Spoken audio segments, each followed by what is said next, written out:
You are now listening to the I Think I Love My Wife podcast. And this is your best friend's best friend, Chidozie Okafor, ready to take you on another journey. Are you with me?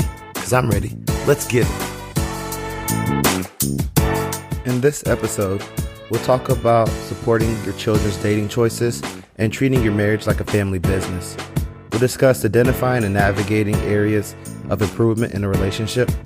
We'll explain the importance of showing up for your partner during critical seasons and accepting family norms and cultures. And we'll also uncover why it was necessary to learn how to be more affectionate to your children. So I'm back with Todd again. Thank you for your time. Appreciating the conversation so far. And I love having this part of the conversation where we do the round robin. So these are quick, short answers. Okay. And then we will, double back on a couple of them to provide some more context. So now it's time for the Sharper Quickfire Round, sponsored by Sharper Services. Let's get to it. Is it necessary for your wife to be your best friend? I think so.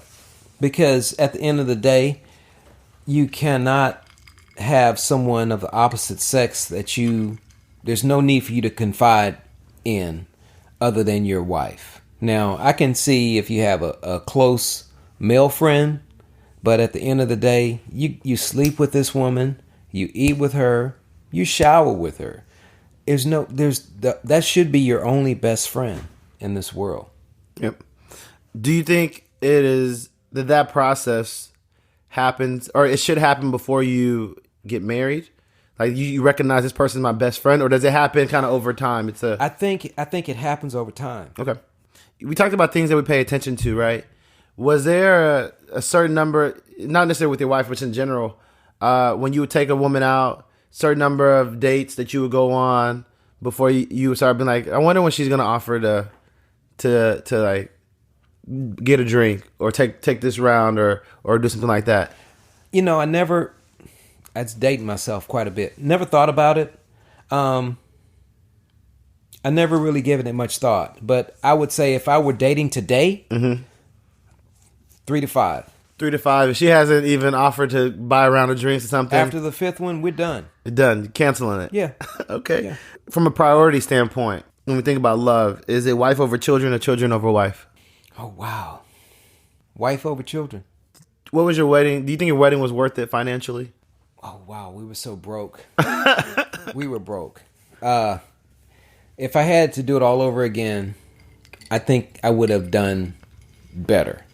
But with the resources that we had, we did the best we could. That makes sense. Let's say you had let's look at you today. You guys are living good. If you had a set amount of money, where would you rather spend more money on? Buying a big ring or a big wedding, or having a bigger wedding? What was the first? Big what? Oh, a big ring. Yeah, proposing with a big ring and spending more money on that, or smaller ring and bigger wedding activities. I would have to consult my wife with that one. You defer? I would defer that one. That's fair. I think it might be the first defer, but I think that's smart. Whatever she wants, I'm good with it. If it's set, it's whatever she wants. Happy wife, happy life, That's bro. real. Do you guys do joint accounts or separate accounts? Oh, it's always joint. So everything goes into the same. Everything goes in one pot. Okay. How are you with the in-laws? Are you guys friends? And they we love them, or are we cool? Or like, if I don't have to see him, I'm good. I never met my father-in-law. Okay. I've heard a lot about him. I love my mother-in-law. When we built this home, we built a wing for her. Oh, nice. I love that woman. My parents are deceased. Okay. So I love my mother-in-law. Nice. Very nice. I'll double back on that. Do you believe that guys mature later than women? Yes. Okay. As much as we can talk about. If you want more than one answer. No, we'll double back. I'll double back. From a sex standpoint, in an ideal world, what would you prefer? Like all the time, monthly, weekly? 3 times a week. 3 times a week? Yeah. What's the reality? I'll defer. Okay. Whatever. Okay. These next series of questions are on a 1 to 10 scale. Okay. And so overall, when you look at the lifespan of your marriage so far, what would you give it in terms of like overall happiness? I think we're at an 8. Overall, that's the average would be. Yeah. Where are you guys at today? A 7. 7. Okay. Not perfect. 7. How much romance is in your marriage right now on a 1 to 10 scale? 6. 6? Yeah. Okay. How much of your marriage is focused on day-to-day stuff? On a scale from 1 to 10. On 1 to 10, yeah. It's about a 6. 6 as well? Mm-hmm. How much of it is focused on your kids? Not as much as 7 because they're grown now. They're grown now. Oh, I thought it would be lower because they're all grown. Yeah, but they're still priority. And then how much of it is on your career and your wife's career? We're both closer to retirement, so I would say about a 4. Okay. No, I just think it's, part of why I ask, well, let me keep going. How much time do you get with your wife, like alone time with your wife a week? About 5 hours out of 7 days. 5 hours within the week you get alone time. So like not enough. 45 minutes a day. Not enough. Okay. Who runs the show? You or her? She does. She does. What's your wife's greatest attribute? I'm going to answer this. She is a selfless person. She cares more than I do. I don't know. No. Okay. I didn't know if you were going to keep going. I was going to let you go. Okay. The last one is, what's more important for you, to be loved or to be respected? To be respected. Yeah. Okay. So that was it. That was round robin. We can circle back on a couple of them. But before we do, I got to get a word in from our sponsor. If times are tough right now, then I know how important saving money can be. Sharper Services, an AC and independent business owner, works with its clients to provide great rates on all home-related bills like electricity, cable, and internet. Check out www.shopperservices.com. That's Sharper Services with an S. To get a free quote and start the process to save money now. He provides this free of charge, it's convenient, and he makes things hassle-free. Tell him the podcast sent you and look for more details in the episode description. So you talked about the in-laws. How important is that relationship? The closeness of in-laws and... It's very important. Unfortunately, my mother did not have the same amount of love for my wife because when I announced that she was pregnant, it wasn't received very well. Yeah. So that took a turn, and it kind of stayed that way until my mother passed away. Yeah. But my mother-in-law, the sweetest woman I could ever know. She was always here for her. She would travel from Louisiana to Texas for Grandparents' Day. Oh, wow. She did so much for us during our marriage. She supported us. She gave us time to be alone together, to build our marriage. Mm-hmm. She just went beyond the call to duty. Yeah. No, I think that's important, and I want to not push you, but explore, when you think about your children, right? Your daughters, how much of an advice are you giving them about like those structures being there in place for the people that they potentially are looking at as partners? Well, I think we've lived it. They see it. They see that we're not a perfect family, mm-hmm. and we just try to be real. I tell my daughters we made mistakes with zeros attached, mm-hmm. and we try to instill into them not to make those same mistakes. And even as far as dating, you'll know if a guy is really into you. When he does the things that most guys won't do, and if he can put up with some of the things that they see us deal with, and if they're not willing to do it, they may not be the guy for you. Yeah, but how do you balance that with? So you in the past you said you saw a lot in your wife, right? Mm-hmm. And I also agree that guys, when they see something that they value mm-hmm. in a significant way, they will conform mm-hmm. accordingly. So how do you balance, your daughters understanding that the guys are going to conform to those things, but there's actions they have to demonstrate as well to show mm-hmm. that they are quote unquote worth the the hoopla. Well, I just try to be real with them, and I'm gonna vet them. What does that vetting process look like with you? Well, I watch their actions. Yeah. I will say that well, I got 2 daughters, and I knew that one of the guys that my daughters dated, that I knew he wasn't into her, but I couldn't tell her that. So time showed that. So you knew that she's investing time with this individual. Yeah. You probably weren't in the mindset, I approve of it. Yeah, but you just let it run. I was what's the word I'm looking for? I was hoping with tippy toe anticipation that it might work. Yeah, he was cautiously optimistic. I could tell that he really wasn't into her. And I can tell, I mean, you can tell if somebody really loves and cares for somebody, and I just saw it. And so you just let it run? And I let it run its course. And it ran its course. There was no like, hey, you may want to watch out for this guy. Hey, I'm getting a vibe. Because sometimes you have to just learn the best way you can.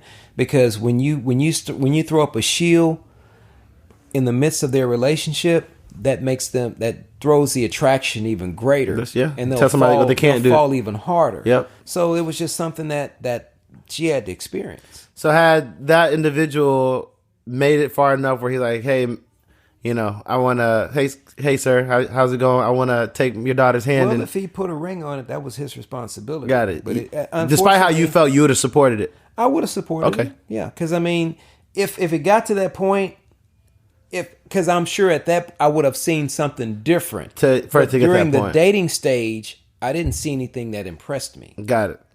No, that makes sense. So you say, how was the conversation? You guys have one joint account.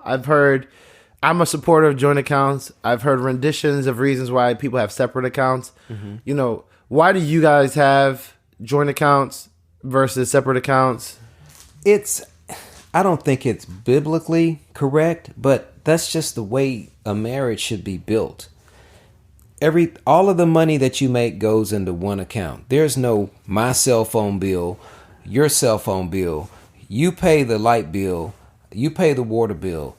All of the money comes into one account and the money's dispersed. Your marriage should be set up as a family business. Mm-hmm. And if it's set up as a family business, and if it's structured like a family business, all of the outgoing income, all of the outgoing funds are going to fund to keep that family business functional. And when you got me, hers, and all of this, that just makes confusion. Then you start hiding money. Yeah. That's just my opinion on that. I get it. You're preaching to the choir here. My parents did joint accounts. I'm a believer in joint accounts. I'm a believer in, hey, we got a budget. What are all the expenses that we have, whether it's your hair or whatever? Let's map them out so then we know collectively how much can we actually save. Exactly. And make targets based off of that collective. Mm-hmm. That, I don't have loans, but we got to pay your loans down then. That's going to be the collective goal. So I preach to the choir here. I'm a firm believer in that. You talked about the alone time, 5 hours a week. Would you say that's ideal, or you guys want more? No, I need to do better. What? Yeah, I need to do better. How do conversations... Because I don't think that is like unique, right? I think a lot of people would say, and part of why I ask those questions is because I think, society, Western culture gives us this view of marriage that, a lot of things are just great and ideal and easy. And it's always on a high. Mm-hmm. And I asked about the ranking to show that everybody's not at a 8 or 9. There's going to be some times when people are at a 6, and where they're investing time may not be where they want to. Mm-hmm. And so I'm sure that although there's a value and recognition of where we are today, there's also the aspirations to be better. Mm-hmm. And so how do you have the conversations around, hey, I recognize we're here. What do we do to get it to where we want to go? Well, you're opening up a whole nother can of worms here, but I'll address it. I go to work at 4 a.m. in the morning. Sheesh. My wife works from home. Mm-hmm. So when I get home at about 12:30, my wife works from home. She's busy at the computer. If I come home and I want to try to entertain her or try to romance her, she's still working. She's committed to that. Yep. So I find myself finding other things to do. So by the time 5 o'clock rolls around, she's ready to do stuff, and I'm kind of like doing other things. So I need to take it upon myself to show more due diligence to make that 5 to 8 more constructive. Yeah. So it's because of our schedules are different. It's kind of off, yeah. It's off, and it doesn't afford us that opportunity to spend more time together. I feel, and I think part of what I'm learning is that, you know, these relationships are a series of conversations. Yeah. And there's always there's it's not like, oh, we knocked everything out the park. There's always something else coming, because the reality is, whether your kids are really young or your kids are grown, and that's not as much of a time suck, or whether, depending on what stage you are in your career, it's all things that it's pulling away from focusing on your marriage and the person that you said forever with. And so I'm imagining there's always continual conversations. How do we get it to where we want it to be, and give people some examples of how those conversations are started versus like animosity being built, or resentment being built. And so the more ways that I can highlight the conversation being initiated, I like to do that, because I think everyone is struggling to, how do we focus our time in the areas that we want to focus on, because life doesn't allow it organically typically to work that way. Exactly. So I know you guys married, I won't say super young, but you were dealing with, you know, how to be a father, and a husband at the same time. Exactly. And from the people that I would say went through more traditional paths for that, there was a process of learning how to be a husband, and not that it ends, right? But you get to levels of mastery, right? It's a building block, right? You get to 101, 102, and then also being a father, like what you learn, the first go round, you apply it to the second go round. And so you're learning all this at once. Like, how was that for you mentally? I know you said, you spoke a bit around, it was time for you to, buckle your chin strap and step up. But like in the context of all the things you're learning, of what is needed from you, how did you mentally balance that and work to try to figure that out with the heartache of learning that, the learning curve that's required? Wow. Another great question. I have to commend my wife, because I did not come from a loving environment, and she taught me how to love and nurture and care for the kids, and I can only applaud her for that. It was a thing that I had a problem with, bouncing my kids on my knee. Daughters, I felt uncomfortable about doing that. And but she said, "Baby, you're their daddy. They're gonna want to come and they're gonna want to come to you and jump on you and love on you, and you can't push them away. You gotta love them. You have to embrace them." And I gotta give credit to her for that, because she took me out of the darkness of those dark shadows of holding back the love as a father that you have to give and nourish and cherish your daughters. And I just have to give my wife all the credit for that. Do you think, what would you say she saw in you, from jump, in terms of that made her, jump in as much as she did? The only story that I can tell, I don't know if it makes any sense, was that at the time I just relocated to Louisiana, and I was working in broadcasting, and my shift, there's like 3 shifts, 8 to 5, 6 to 2, or 2 to 10. And I worked the 2 to 10 shift. The probably worst one. the worst shift. And I would come and visit her at 10:45 at night. Now, I don't know how many parents' homes you can go to at that time. And thanks be to God, to my brother-in-law, who's deceased, I was going to visit. But my mother-in-law would say, I don't know I don't know what expletive she used. Why is she coming? Why he can't come here at a normal time? Yeah. But it was my brother-in-law that said, you gonna fool around and run off this good man that's trying to date your daughter. Yeah. And he spoke up for me, and the rest is history. Was that more of a reaction that your mother-in-law had, or that like your wife had at the time? Was she like, "Why are you coming this late?" Well, too? she interned in broadcasting, so she got it. She understood, got it. And but the mother-in-law did not understand why this Negro coming to my house at 10:45 at night. So, but it was my brother-in-law who spoke up for you. He spoke up for me, and I didn't at that time. I didn't know where it was going, but look at No, I think it's interesting later. that was the mother-in-law that time, because I do think that for guys, there are times where take a step back. This is a scenario where you're working your butt off, and the only time you have is that time, and so for lack of better words, your mother-in-law is not appreciative of like, hey, I could go to sleep, I'm tired, but I'm coming in this late because I really want to spend time with this person. And I think there are a lot of situations where in dating, the guy is making concessions, exactly, but it's not being appreciated. I've been in both. I was traveling for work, so I leave Monday early morning. I come back Thursday, and at this point in time, I'm studying for grad school, taking these tests.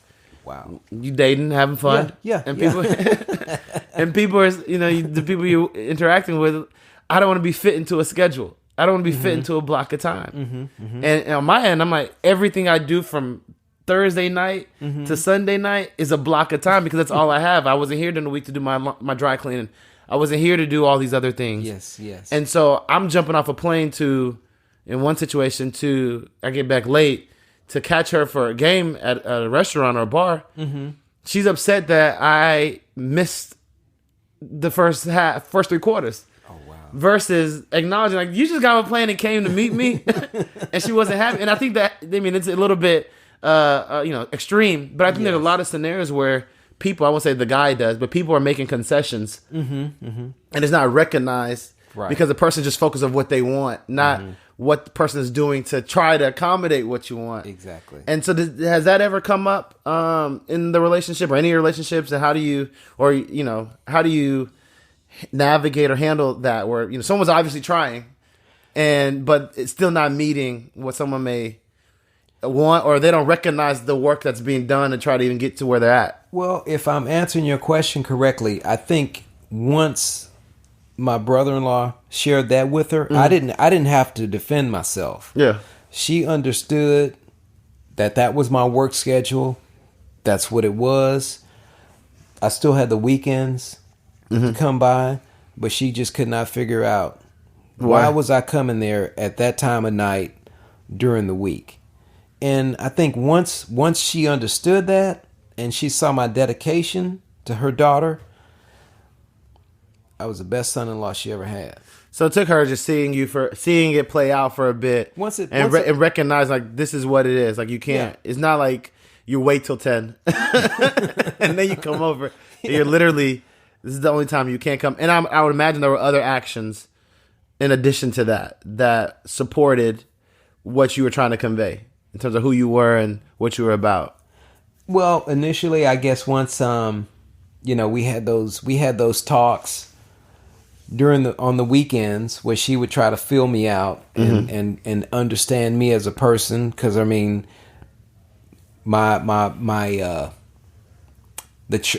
church that they were attending was actually started in their home. So they were Christian folk, believers, and she just wanted to make sure that her daughter was not being connected with somebody that was out running the streets. And he would come and stop in once he finished doing all of his other stuff. So once we had our talks and she understood me, and I understood, I didn't have to understand her. She understood me and what I was doing. And then I was working for a reputable company. After that, we were good, and we were the best of friends after that. So you go from mother-in-law understanding kind of who you are and what you're about, and then fast forward to now, you've been married for quite a bit.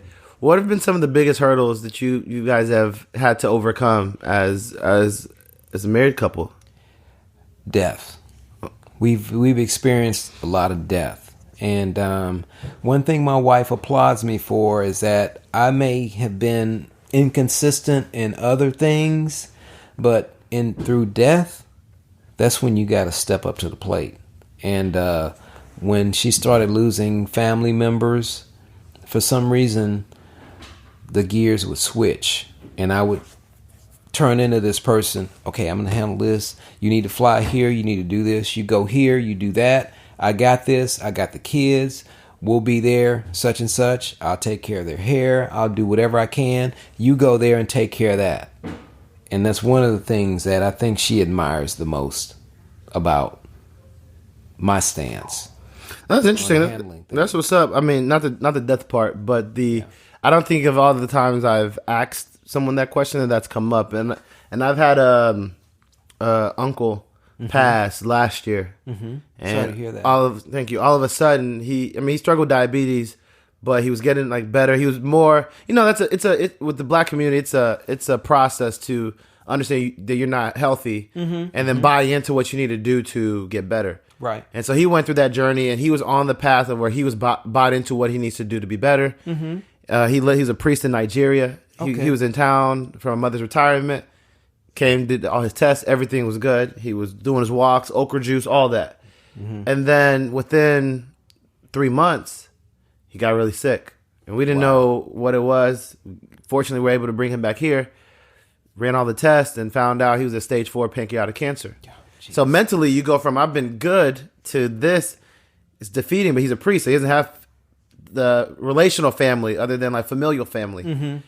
And so watching my mom be there and his siblings be there for him as much as they were, and then seeing other people that were in the hospital and no one's coming for them, it made me think about like, when you get married, that death do us part aspect that you say, people say it, but it's a whole different level when you're dealing with death, whether it is or sickness with your person and what's required of you. You have to really love someone to be around and show up in the ways that make sense. And the thing about it, I mean, through my wife's family, her family's really showed me what love is and what family unity is.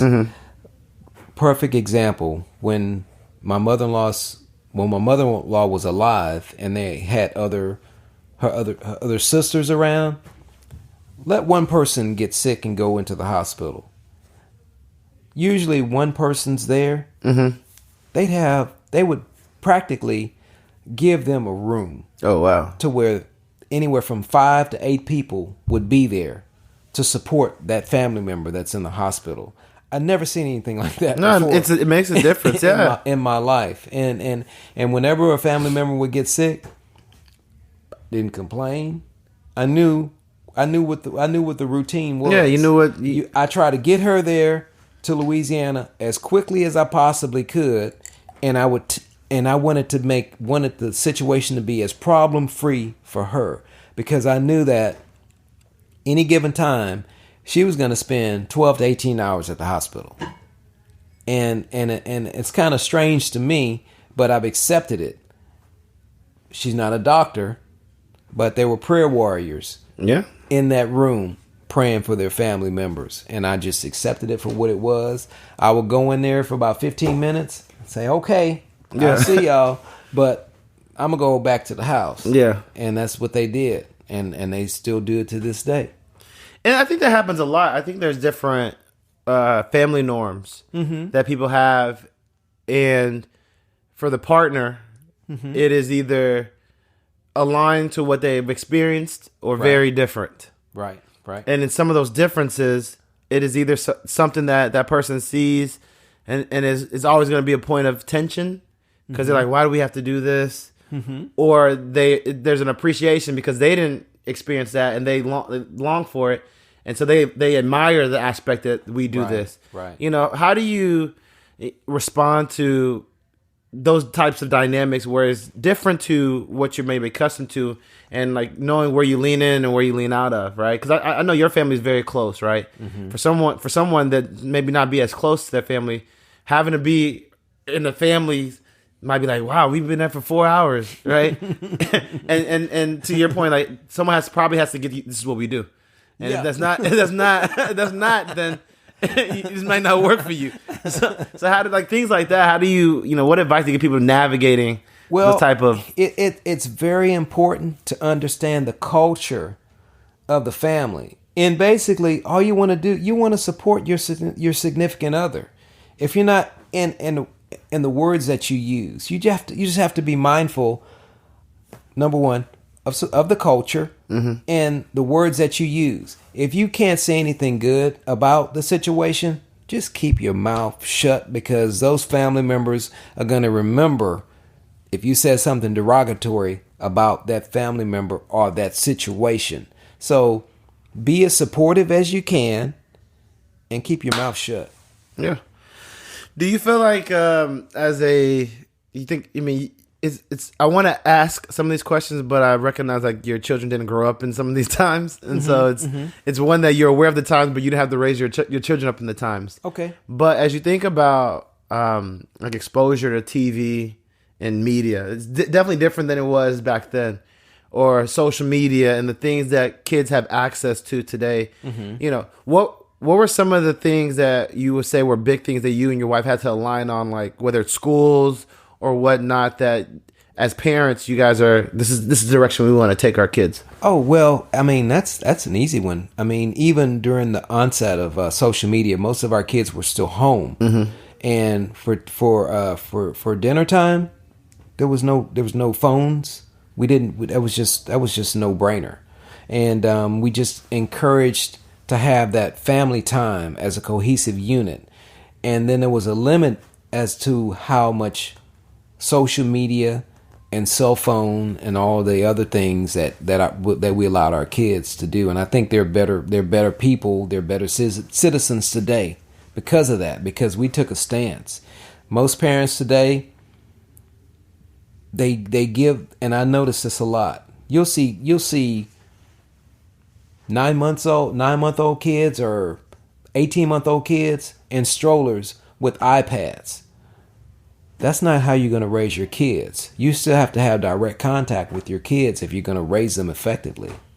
Yeah, I've just heard, it sounds like you guys were very aligned on some of those things. We were on the same page. During our marriage, we tried to avoid arguing in front of our kids. We tried to be on one accord, and we had a mandate for how we were going to raise them. We never argued in front of them, and we just tried to do things as a family. We tried to travel with them, taking places and expose them to things that most kids are not exposed to, so that they would enjoy and appreciate life.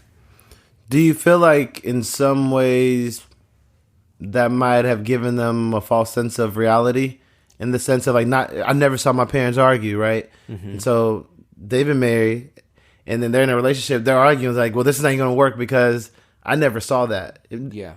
Do you think that in some ways, going back at it, do you think it would have been better off to let them see some of that dynamic? Or I don't mean to sound hypocritical. They have seen arguments. You just try not to. we try. That was our intentions not to. Gotcha. But they've seen it. There would be snipes. We would, she would say something. She would bark at me. I'd bark back at her. So they did see it. And I lost my train of thought. What was the other thing? No, just if you would go back today, would you still be like very intentional about not letting them argue? Like that's still being the goal, or it's okay to let them see that? Yeah, they really need to see that, because I mean, they would be living in a fallacy. I mean, they've been in our household and they know that we're not a perfect couple, and we just try to be real with our entire aspect of life. And I think I mentioned to you earlier that we've made mistakes with zeros attached. And that's our goal, for them not to go down that same road. Yeah.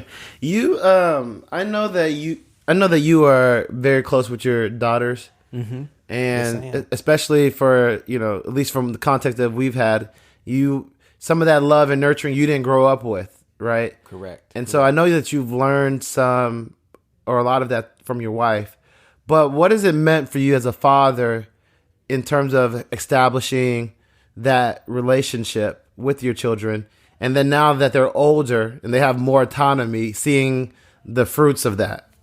I think it's made all the difference in the world, because if I had held back, not showing love with my daughters today, I don't think they'd be in the same space, the same headspace that they're in now. And I mean, my baby, she'll walk up to me no matter if it's 4:30 in the afternoon or 12 o'clock at midnight. Daddy, give me a kiss right here. And it's like, okay, sure, I'll do it. And if I had held back and not be vulnerable and not show loving kindness to my daughters, that will show them how a man, that's little intricate steps as to what a man should do. What a husband should do to his wife. Mm-hmm. And those are just little steps that they'll know that their future husband should take when they seek that significant other. And that's what my wife taught me earlier on, because I was not a very affectionate father when I became a father. And those were the guidelines that my wife gave me. You mean. you need to show some love to these girls, because that's gonna shape their life. Yeah. And it's paid dividends. Do you think it would have been different if you had some boys? Man, I thank God that I didn't. Really? Because a lot of guys don't want girls. You know what? I think my son. I shouldn't have said that. I wish I had a son, but I can't be. Man, when you got daughters, I can be sick. Right? Yeah, I feel like they take care of you differently. They take care of me, bro. I mean, I feel like they take care of you differently, I mean, if you have a son, hey, Dad, how you doing? I'm all right. Cool. My daughter's gonna bring me soup. They're gonna bring me medicine. They're gonna take care of me. Yeah. My feet need to be rubbed. If I need to cold compress, I'm good. They're gonna take care of me. They're gonna call me. Guys are just not. They don't have that characteristic of being a nurturer. But back to, if I had a son, I think about this a lot. If I had a son, I would have hoped that we would have had the best relationship moving forward, because there's so much that I could have, wisdom that I could have imparted into him. But what I do when young men come here, that gives me an opportunity to impart wisdom and knowledge and understanding in them. And I never fail to do that. Just like the young man that my daughter's dating. He's come from a family of a mother and a father. And I try to impart additional wisdom into him. And any other young man that comes here who's willing to listen, I share it. That's my duty. That's my responsibility. Do you feel, I don't want this to come off as a slight against your daughters, but I think, male ego is a thing. Any part of you feeling some kind of way about like not having someone to carry the name? Yeah. I think guys think about it. I don't know that it's like a life is ruined, but I think there's something that men think about. Yeah. I mean, it is what it is. I think I'll put these initials out, RTS. And my initials are RTS. My daughter's initials are RTS. And that's enough for me. Got it. Okay. Switching gears a bit, just want to talk about how you and your wife interact.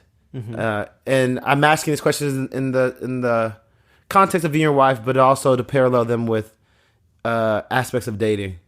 And so what are your views on like chivalry and opening doors and pulling out seats and that's a great walking on the right side of the I'm glad you asked that question.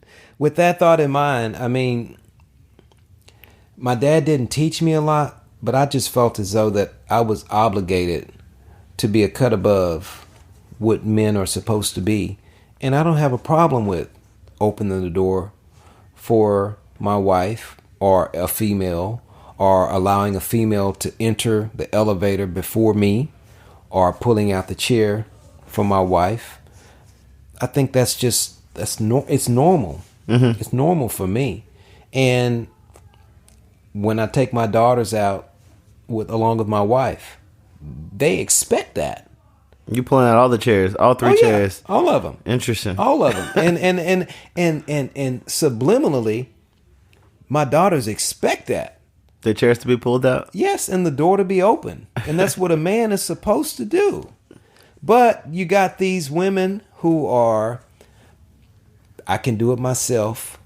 I'm my own woman. And that kind of, that tarnishes chivalry. But if you're dating my daughters, they'll stand at that car door and wait.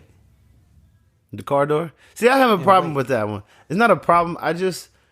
I'm most of the, I guess, chivalrous behaviors. I'm with like normal doors, no brainer. Pulling out of the seat. I don't. Maybe it's more like a time thing. Like a lot of people this day and age doesn't do that, but wouldn't be an issue. Walking on the right side of the street. But I just haven't wrapped my mind around the car. Maybe it's the Houston, Texas heat, and it's like, we can get in as quick as possible to get the car cooled.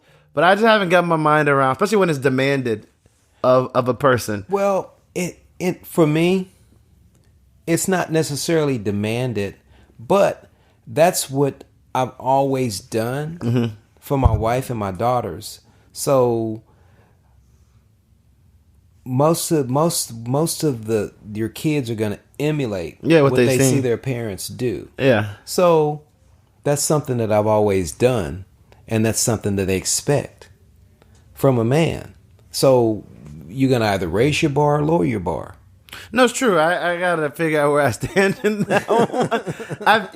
I don't know that I don't know that ultimately I have a big deal about it. And if I saw someone that checked all the boxes and the question is like, is it worth losing this person to not do it? Yeah.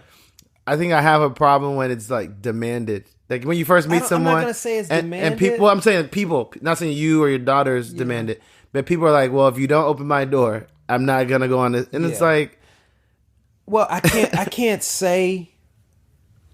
I may have double talked myself, but at least even if the guy doesn't do it, at least the subliminal act is expected. Yeah. Even if she waits at the door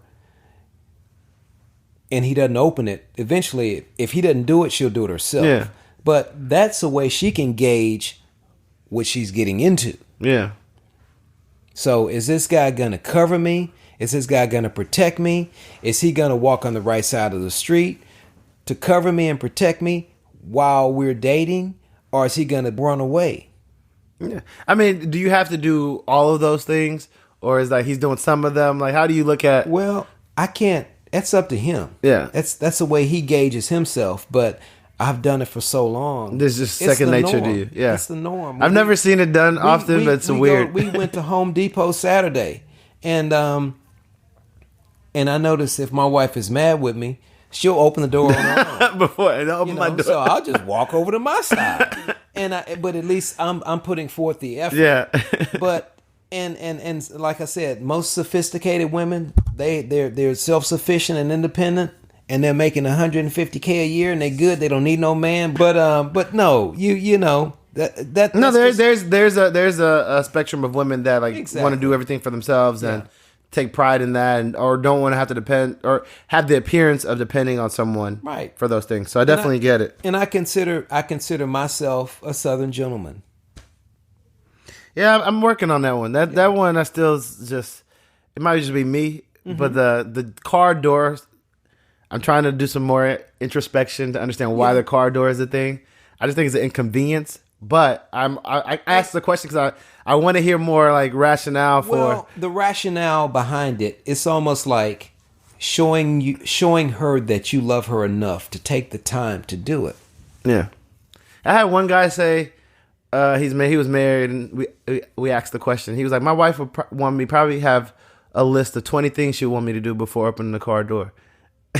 And then in the course of like their marriage and the things that are going on, that this is not a focal point. Like if this doesn't happen, I want to say that it's not indicative of the things that you said that it represents, but there are other things that represent more than what that car door represents. Gotcha. And so where on you have some people that, let's say, grew up the way that you were raised and the way that you raised your daughters, and there's a spectrum that you could fall on, like, hey, this is an expectation, it'd be nice, but it's not the end of the world. Right. And there's some people like, no, if you don't do this, then you ain't shit. Yeah. Like, where do you feel like it falls, those type of things? Well, all I can say is that my daughters would let me know whether or not if they do it or not. And then I would probably see it if we go out to dinner, because obviously if we go out to dinner, I'll see your true colors. Yeah. If you're not going to get the door for the woman that's with you, that's telling me something. So whatever your real estate is at the time, you dropped in your ass.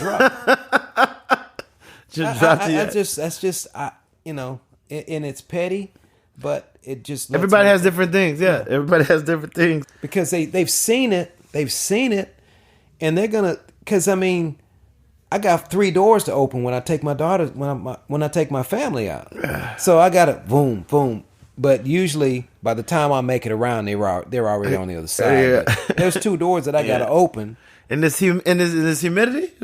I don't make excuses. I just make it happen. No, I commend you for it. I'm growing where I'm going. It's a work in process. Where you go? What do you and your wife ever talk about reciprocation, or what that looks like? We don't, but I try to do things. And not expect reciprocation. I don't keep tabs. My wife, for the longest, would prepare dinner 5 to 7 days a week, and I would cook 1 day a week. So I never kept numbers on reciprocation. You do something for me, I do something for you. That's just something that we just never did. Cut. If I answer your question correctly. Moving along, related to that, how did you all, as you guys were growing into your relationship as well as a family, have the conversations to outline what are the roles and responsibilities? I'm sure that changes over time, but how did you guys start aligning on what that looked like, or was it just organic? I think it was organic because she's the worker bee. I mean, laundry, cleaning. I'm gonna say something I'll regret. She pays the bills because I would only pay half. So, so she would do that. I was the one that would just go to work. My check was directly deposited. She would take care of that. I would spend time with the kids, but she carried the bulk of the weight. Mm-hmm. And I'm sort of embarrassed to say that, but she did it. You have to find a place where one person is better at something than you're not. Mm-hmm. And she was just better at that at the time. And I'm gaining more time to understand that, hey, it's not that she's better. You just didn't take the time to understand and do it. Mm-hmm. So, and I'm gravitating more towards doing that now. Gotcha. The realization that, like, some of that's just making it a priority. Exactly. To do. Exactly. And so how do you guys balance the things that you just mentioned, what I like to call the business of the relationship, things that got to happen, your day-to-day stuff, things you need to take care of, your kids, with the fun stuff and the romance part of the relationship? Because it can't be, life will make it more the business. Mm-hmm, mm-hmm. So how are you guys intentional, if you're intentional at all, about making sure you're prioritizing time for, like, just you all, or the romance, the fun of the relationship, trips, yada yada? Oh wow, trips. She's great at that. I would plan a trip and go through the process, and then she would come on board and say, "You paid too much for it." So I kind of like gave her that duty to do it because she's much better at it. But she would see fit that she would make sure that we would do family trips. Unfortunately, with COVID, it's been tough. We haven't done much traveling, But as soon as this thing is over with, we're gonna pick that up again. You and her, not like family, just you and her. A little bit of both. Okay. We'll probably try to do still with the girls a family trip and maybe 2 trips for us. Got it. How, just thinking back at what you've learned and what you know now, how important is it to make sure that there's time for that, and at the different stages of life? And to give you context, I know one guy. He was also one of the guy that said was married before. I mean, had a child before they got married, and he said I had to force the issue with her very early on about we can do stuff without the kid, because first time that there's an attachment and all those things that women don't want to be without, natural stuff, or not like crazy. But he had to kind of push the issue to let her know like it's gonna be okay if we take a week trip without the baby, and get her comfortable with that sooner than later. And he talked about how important it is to his role to make sure that he's providing times for just them. So how important do you think that is, like looking back and being retrospective of people, let's say they're early in their marriage or they're about to get married, to thinking about what they need to make sure they're, keeping top of mind? That is so important to have a family unit available. That's why I love my mother-in-law to death. Well, I love my mother-in-law to life, because she was our vessel to where we would take the kids to her. We can go down to New Orleans for the weekend, or we can go on a cruise, or we can go wherever we wanted to go. And the kids were out of the way. It was a no-brainer. And I would encourage couples to have that outlet. Yeah. You have to have a village to be able to sustain marriage, because you have to have time to reconnect with that significant other. It's so important. It's vitally important. Do you, last set of questions, looking back at, the time period that you guys have had, it's almost 30 years since you've known your wife, how have you matured the most? What, in terms of things you learned, or just maturity that you've had to have? We've matured in so many different ways. There's been so many different levels of maturity. I hate to say that earlier on in my marriage, I was very insecure about various things, petty things, and she stuck with me through that. I think the average woman would have divorced my ass a long time ago, but that just lets me know that I married the right woman. She saw things in me that I didn't see in myself, and that's a true testament as to why we're still together today. It seemed like she pushed you in some ways that you might not have been ready to be pushed, but needed to be pushed. She did. She just had me to kind of let go of a lot of things that was instilled in my childhood that really wasn't good. I was in a dark place for certain periods of my life, and she kind of brought me out of those things. Did you all ever think about counseling or leveraging that? Oh man, I encourage counseling. We've done. It's interesting that you asked that question. We've done the white counselor. We've done the black counselor. We've done the Christian counseling. We've done the preacher counseling. I encourage counseling because it's so important. If you think that you're out on an island and you can sustain yourself through marriage without counseling, because there's going to be some idiosyncrasies that you're going to encounter that it's just too big for you to handle, and you need a third party to kind of help you neutralize those things that you're going through. And if you try to do it yourself, you'll wind up in court. I mean, my mom's a licensed professional counselor, so I grew up in an environment where that's normalized. Yeah, I know in our community we don't talk about it as much. Even though people actually I would say, see it as a positive thing, I don't think that we vocalize that as much. So I like to ask about it. Would you recommend premarital counseling prior to the engagement? Oh, absolutely. Absolutely. I mean, my current pastor, when one of my daughters was dating, he gave her and it was customized with my daughter's name and her boyfriend's name on it, and it must have been 100 or 200 questionnaire about different questions, just about dating. And it's so important to know those things as far as the role of marriage and the responsibilities, because most people don't take the time to go and read a book about being married, because all of it's going to be skewed. But you need to know something before you get into this thing, because it's a lifelong commitment. If you want it to be a lifelong commitment, otherwise you'll be 60 days and done, and you're getting a divorce.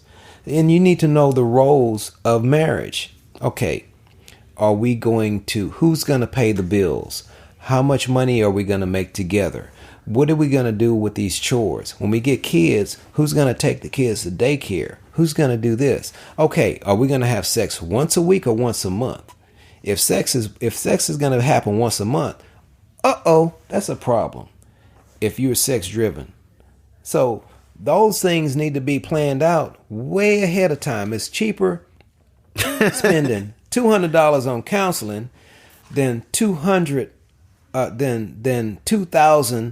or $150,000 on a separation. Yeah, I mean, I totally agree with you, and I went through the process of doing it. My last relationship, we did it beforehand, just because I thought that I knew people that have done it, and I thought that it was super helpful in terms of not only helping you do some of that work ahead of time, but I also think having the arbitrator there, on things that you just don't see it. Sometimes it might be the exact same thing you've been saying it, but someone says it in a different way because you're biased because of your experience that now resonates with someone. I think there's a value in that. You can't just, no matter how much work and effort you try to do it on your own, you just can't do it because you're ingrained in it because you're part of that situation. Right. And so I agree with it, but I know some people are like, wait, why would you do that with someone you're just, dating?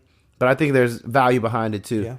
The last few questions, why did you, what do you think that are the biggest conceptions when it comes to marriage?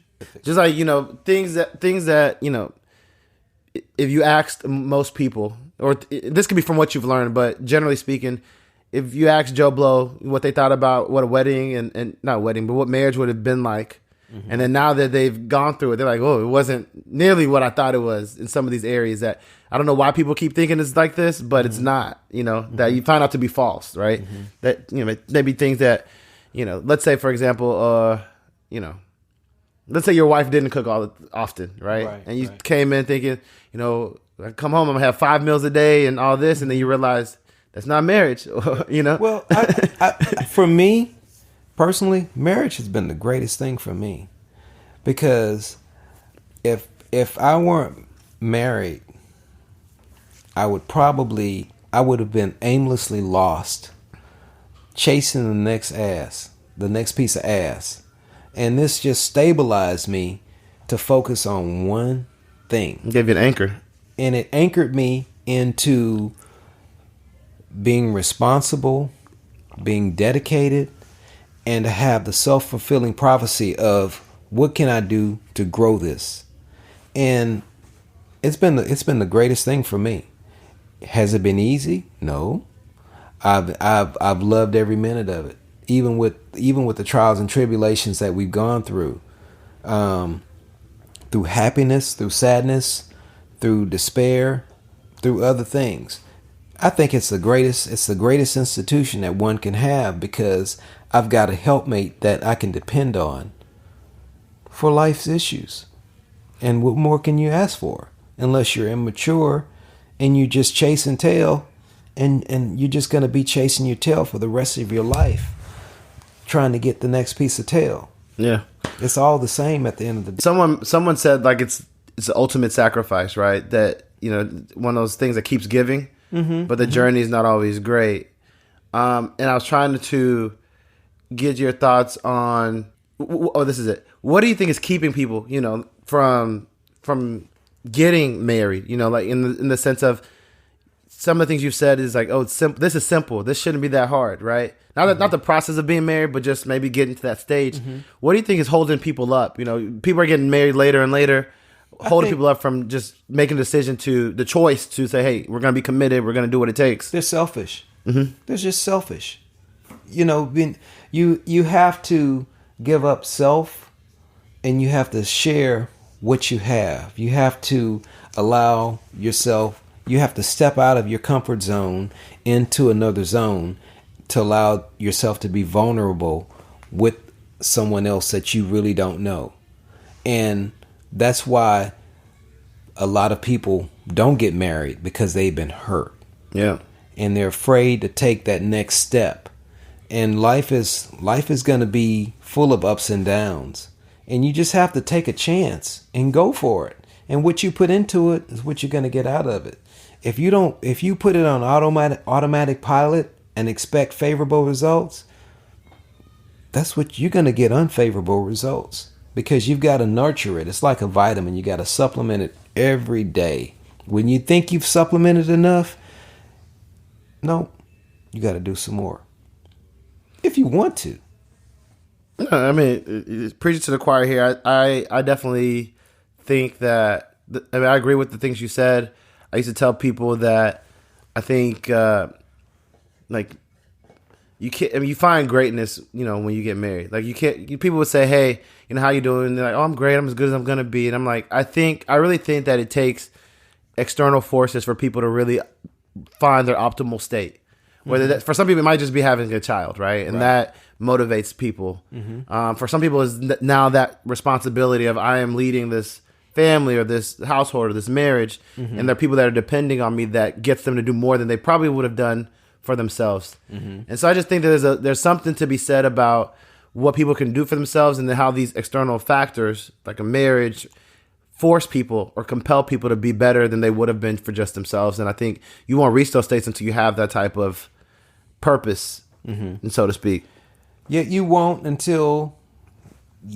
know until you get into it. But some people rush into it haphazardly, and that's a part of the dating or courting process. What's the whole purpose to exist in this world? You want companionship. Nobody wants to be alone. Yeah. I don't know how many 50 or 60 or 70-year-old people want to be alone. They want companionship. But being married is the quintessential sacrifice. It's not cheap. You gotta do the work. It's not cheap. It's not cheap. Last couple questions. We talked about it a little bit, but what kind of dating advice do you give your daughters? You're the first person that has that. Your daughters are grown now. Yeah. Usually I do it in a hypothetical standpoint. Before sex, please don't build a relationship on sex. Just be friends. Get to know each other. Try to use different stratagems to kind of understand that person. Observe how they handle situations when they go out to dinner and things don't go their way. How are they going to treat that bartender? How are they going to treat that maitre d'? How are they going to treat that hostess? That's gonna let you know how they're gonna handle things in life. Are they gonna cuss out every person that they meet? Do you want to be with that person? I mean, when you talk about chivalry and your wife and your significant other is being an asshole, I'm gonna say that, and you're supposed to defend their asshole-ish acts, you're gonna try and get me killed over your stupidity. So you need to be mindful of that. You need to kind of gauge their temperament. You need to go into that encounter with your eyes wide open, because that's going to be a true testament of how that person's going to react for future gatherings. If they're a hot-headed person when you meet them, they're going to be a hot-headed person when you leave them. Yeah. So pay attention. No, my mom always said you gotta be mindful about who people are, because no matter how much they change for you, if that's not who they are, when they get upset, is it going to go back to their default? That's exactly. It's going to go back to their default. Automatic this person love to cook. If they're mad at you, they're still going to cook because that brings them joy. If they only cook because they knew you really wanted it, when they're mad, that might be the first thing that goes. Yeah. And so she's like, you can't. Her point was, you can't force people to change. People have to want to change because of them, not because they're doing it for you. Because as soon as they get mad, that's the first thing that they let go of. And it becomes like a tool. Yeah, yeah. Not necessarily a tool, but a vice that they use to hold against you whenever they go through their moments in life. Yeah, and you just need to have your eyes wide open when you go into a situation like that. If you have boys that are similar age as your daughters, what advice would you give them?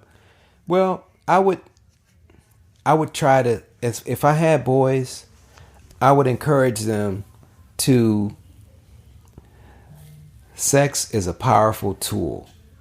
And I would try to encourage them to save it until they're ready. I'm not going to say marriage.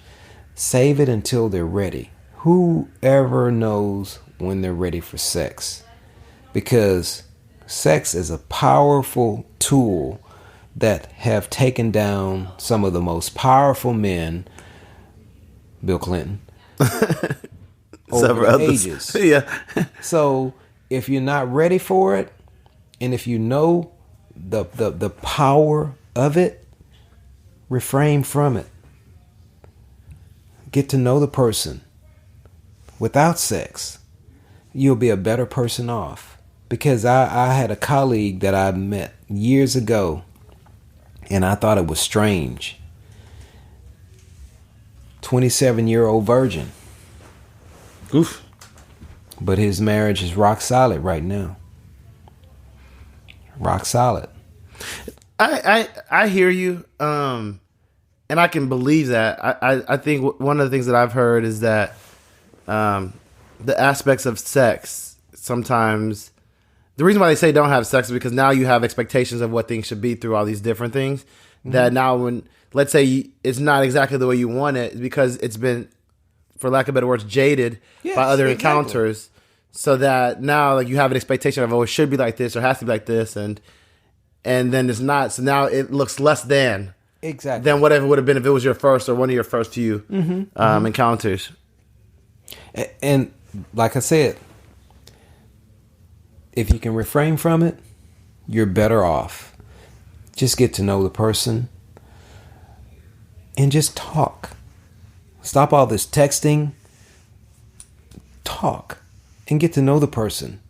And if you have an aspiration of a certain criteria of a woman, and if that's what you want, hold to it. If you may have to lower your standards just a little bit, you'll know how to maneuver through that minutia. But sex messed up a lot of people. I agree. I really wish we had more time, but we got to call it a wrap for today. Thanks again, Todd, for your time, your wisdom, your stories, your vulnerability. It's greatly appreciated. For all of you listening out there, please make sure you are subscribed to the I Think I Love My Wife podcast on whatever your preferred platform is. And please leave a review, especially those that have Apple Podcast Music. You don't know how long and how far those reviews go. So make sure you take a second, write a review, good, bad, what have you. Let us know what you're thinking, what we could do better, what you love about the podcast. And make sure you're following on Instagram at ThinkLoveWife. Tell a friend, share a post, share a story. Let us know how you're feeling. We're going to keep stuff going. We got a great interview coming up, a new guy coming up next week. Stay tuned for it. And until then, you know what it is. I hope the conversation keeps going.